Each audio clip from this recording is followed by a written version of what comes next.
I love it when God takes simple truths to make profound statements in our life. We had a food pantry in our early years in our garage, and we were helping the community, serving families out of that garage.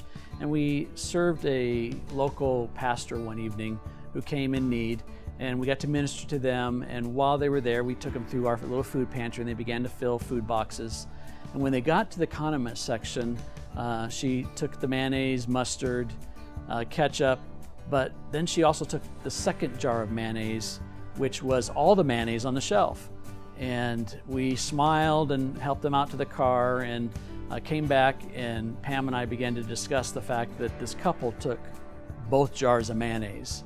Simple thing. You say, well, what's the difference? Why is that a big deal? And it wasn't a big deal, but in that moment, it was a big deal to us that we had limited finances, limited ability to provide, and both jars were gone. And in the midst of that, we went to bed, and she was still vibrating in the bed, just could not believe that both jars of mayonnaise were taken. And she was recounting what we were going to do the next day. We had an outreach that we were going to have, and she was going to use the mayonnaise, and we don't have finances, and we had all these excuses, and I was buying into this myself and saying, yeah, you're right. Why did they take both of those?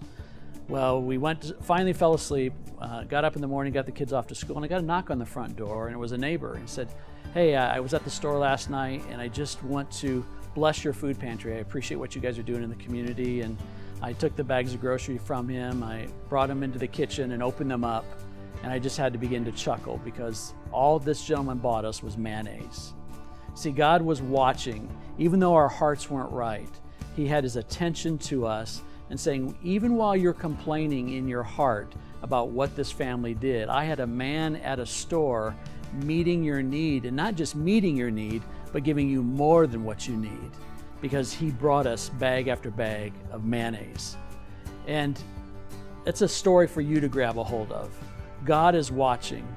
Your faith just needs to increase. It may be greater than a jar of mayonnaise, but God is watching, and He's going to provide even on times you don't ask. He's going to provide for you. If you'd like to know more about this story, about Gap Ministries, come to mayofromheaven.com and you'll find information, and we'd love to talk with you and even have a conversation with you. God bless you.